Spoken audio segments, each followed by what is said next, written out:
இந்த வழக்குலயும் supreme court சொல்லுது, ஏங்க அவருக்கு உண்மையாவே தண்டனை கொடுத்தா கூட அந்த தண்டனை காலத்துல ஒரு பகுதியை அவர் ஜாமீன்லயே கழிச்சிட்டாரு.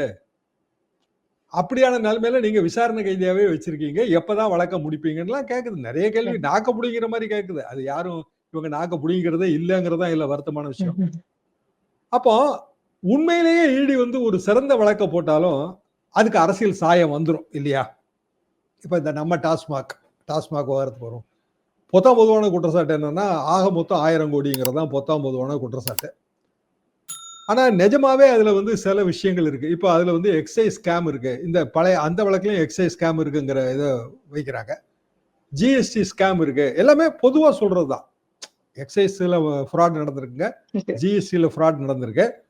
ஓல்டு பாட்டில், அதாவது பாட்டில வந்து திருப்பி கழுவி திருப்பி பயன்படுத்துறாங்க. ரீசைக்கிள்டு பாட்டில்.